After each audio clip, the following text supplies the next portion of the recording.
Hello everyone, welcome to the Seaquam Robotics YouTube channel. Today I'll be covering over 5 simple tips and tricks that teams can utilize to improve the robot's build quality. Alright, now let's get into it. Alright, tip number 1 is how to utilize different types of screws. Now, most VEX teams use steel screws. These are really great as they're very durable as they don't break and they're very reliable when you use it for more high stress subsystems of your robot. Now, unfortunately, steel is very heavy, and some teams opt for a more lighter option, like nylon screws.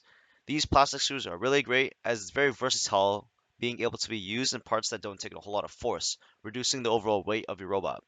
Now, a really great middle ground to use is also aluminum screws. Now, beware, these screws are prone to stripping more, especially on the head of the screw. However, these are really great in parts where you just kind of want a midway, where you don't want it to be too light, not too heavy. All right, for my second piece of advice is how to maximize weight savings. So some teams, try to use the screws and plastic screws to try to cut that weight, but you can take it a step further by using nylon standoffs, nylon nuts, thinner nylocks, and also plastic shaft collars. Moving on to the third tip of advice is alignment.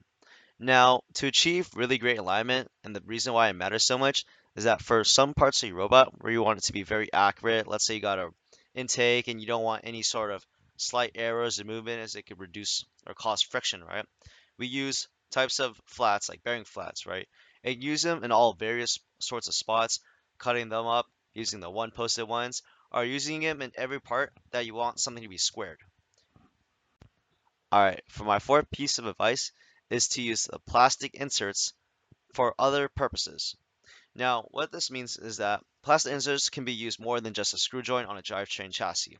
They can actually be treated as a spacer. For example, if you take the 1/8 inch spacer and a thick Teflon, they equate to the same height as a typical plastic insert. So you got essentially a new kind of spacer that can treat it as like one piece in one unit. Now, some teams already use these plastic inserts on like a high strength pillow and put an axle on and use it for an intake roller. However, this can be taken by a step further by putting the circle insert on both sides of the high strength pillow and then running an axle or no screw joint through it, as you can use it to ensure that something is very rigid, like a odometry pod, or let's say something that pivots. All right, so for my last piece of advice is to use different tensioning methods to close certain mechanisms of your robot. Now, most teams often use rubber bands, like the premium ones you can buy on RoboSource FX, to have like, let's say, a piston close or something just retract like a trap door. However, some teams can take it a step further by using the latex tubing. This ensures like repeated usage doesn't wear it out like rubber bands do. Or you can opt for the orange VEX IQ bands. These are really great because they're much more durable and have a more premium feel, which has more longevity in its tension. Okay, that summarizes this Seaquam Robotics tutorial video. If you have any questions, just leave in the comment section below. But other than that, thanks for watching. President.